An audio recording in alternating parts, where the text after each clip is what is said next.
Yesterday, if you remember, my head was going to explode because why are we allowing California to dictate everything to the rest of the nation? Okay, remember? I'm like, let them stand on their end. They want to do that, fine. Let them feel the full consequence. Why are they dragging us along with it? Okay, yeah. Today, my question is this. Why do we keep listening to the same people who got us into this situation? Why are we listening to them? Here's Janet Yellen from yesterday on our economy. We still see the impact of COVID in China and the slowdown in Chinese growth. With high inflation and tightening monetary policy in many advanced countries, emerging markets from really all of these factors are suffering many stresses. So there's a lot to talk about. But from the perspective of the United States, I think the United States is doing very well. Wow. We're doing very well. Other countries have high inflation, tight money. Their central banks are tightening the money supply, which is driving interest rates up. And they're having supply problems. But us? No, I think we're doing really... Why are we listening to her? Why are we listening? Now, let's go to the genius that's actually behind the wheel, driving this car over the cliff, our president. What does he think about what's coming economically? Should the American people prepare for a recession? No. Look, they've been saying this now. How every 6 months they say this. Every 6 months they look down the next 6 months and see what's going to happen. It hadn't happened yet. It hadn't. There's no guarantee that they're going to be. I don't think there will be a recession. If it is, it'll be a very slight recession. That is, we'll move down slightly. Okay. All right. Now, perhaps, I want to give him the benefit of the doubt. Maybe because there is one industry that has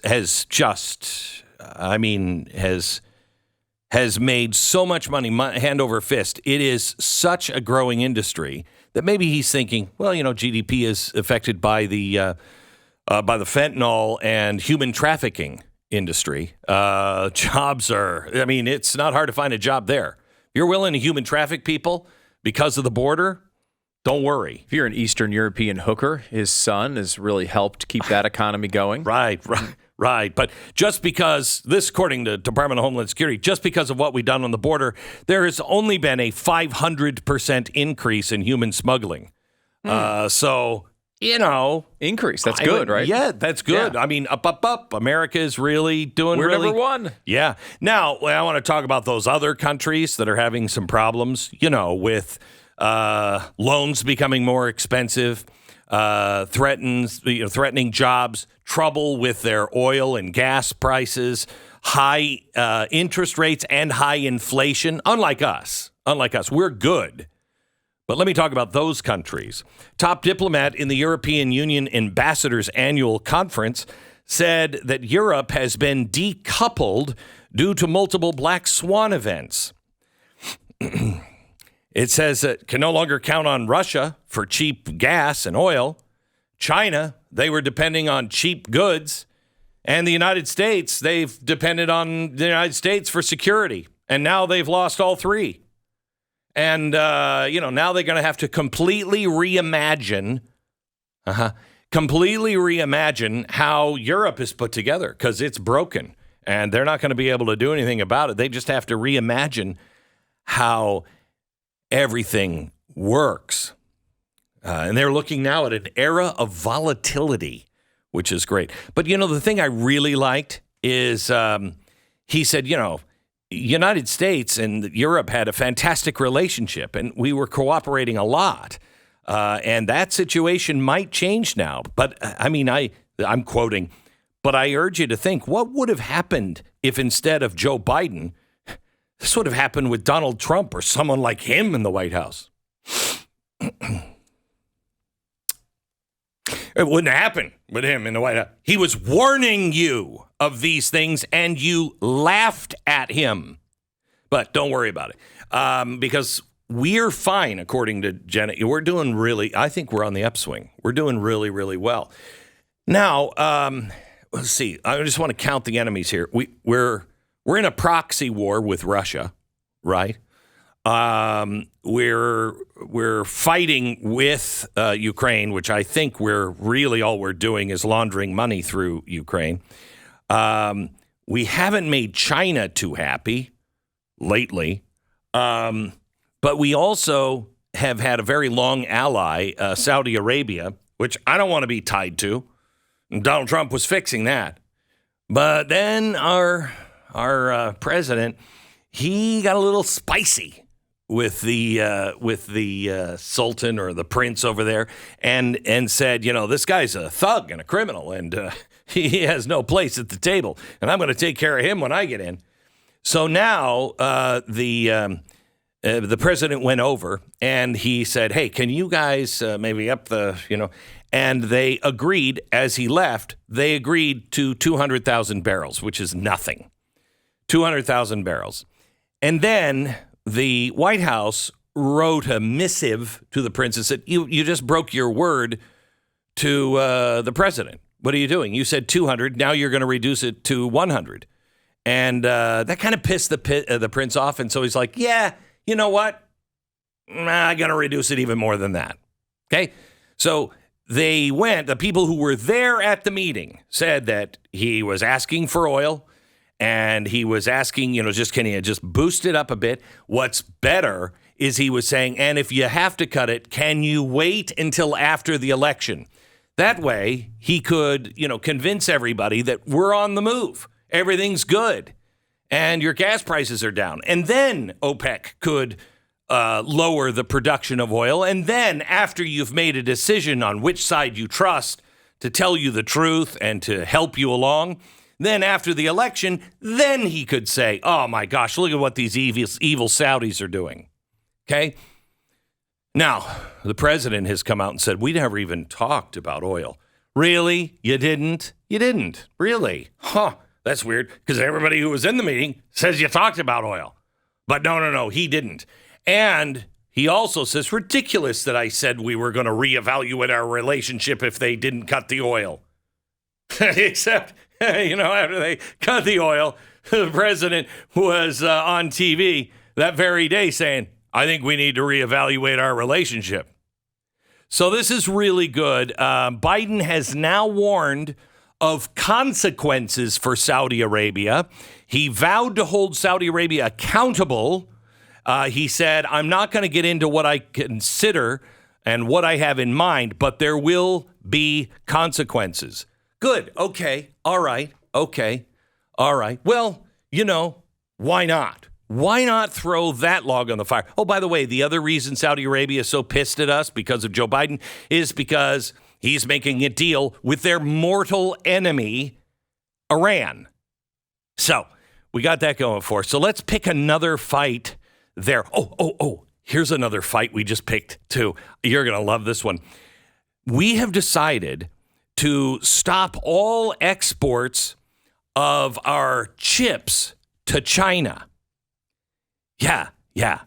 So the U.S. Department of Commerce introduced sweeping rules aimed at cutting China off from obtaining or manufacturing key chips and components for supercomputers. This is seen as a huge escalation in the tensions between Beijing and Washington. America argues that such advanced semiconductors can be used by China for advanced military capabilities. Do you think so? Quoting the co-founder of the Center for Innovating the Future, there is no going back to the way things were.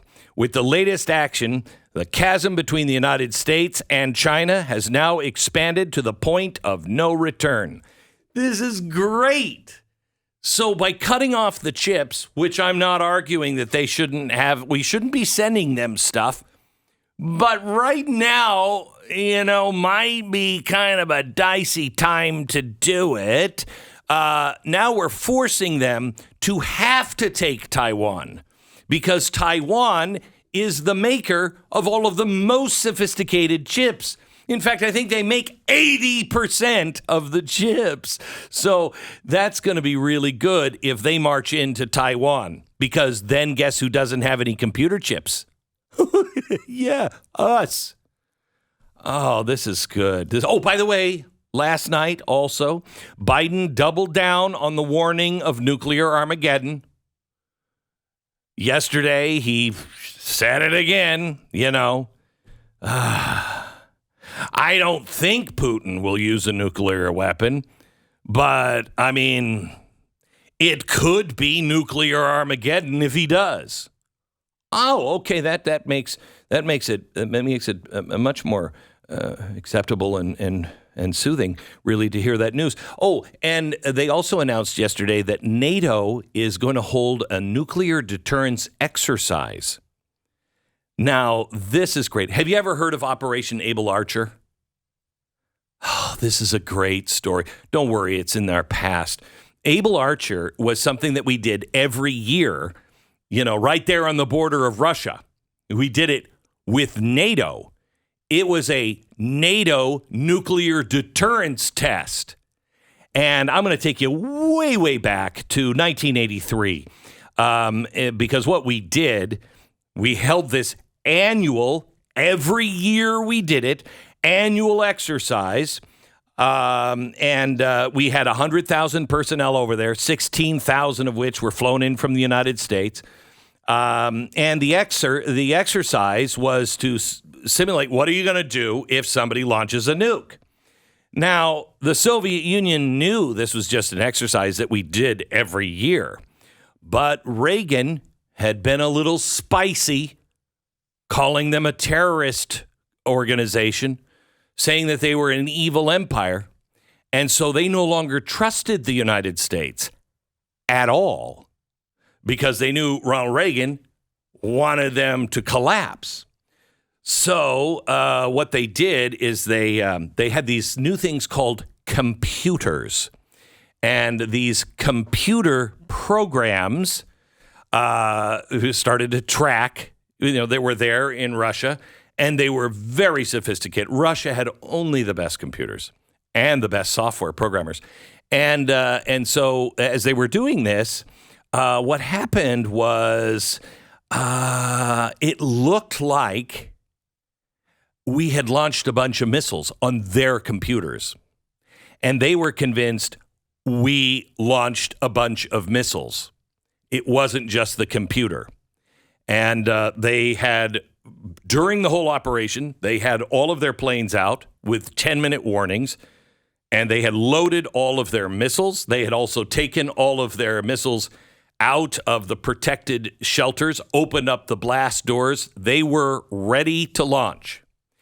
If it wasn't for the little red phone, hey, call me, we probably all would have been vaporized. But that maneuver, where they're just trying to just have a military exercise, that is just to see what we would do if the Soviet Union would launch a nuclear deterrent. What would our deterrent be? What do we do? NATO got together. We did it every year. We haven't done it in a long time, but NATO has decided with the United States, now is the time to try that again. Because the trust is so high. These people are going to get us killed. Ever been in a situation like, I don't know, you're driving with an incredible alcohol, and he's like, no, I got it. And he's swerving all around the road, and you're like, good God, we're going to die. No, it's fine. I drive all the time, and I'm not drunk. Okay? That's when somebody says, stop the car. Now, what are you talking about? We're almost home. 20 minutes we'll be there. Stop the car. I'm either driving or I'm getting out. Yeah, I wish we could get out, but we can't. What we can do is elect a new driver. One that shouldn't have his license taken away. What do you say we do that, kids, in just a few weeks? We vote. Because all of his drunk friends are in the car, too, going, hey, shut up. He's fine. He's totally fine. Aren't you questioning? Do you see what's happening? He's totally fine. Leave him alone. Let's get the friends out of the car. So then we can actually talk to the driver and see, hey, can you walk a straight line, dude? Because you're going to get us all killed.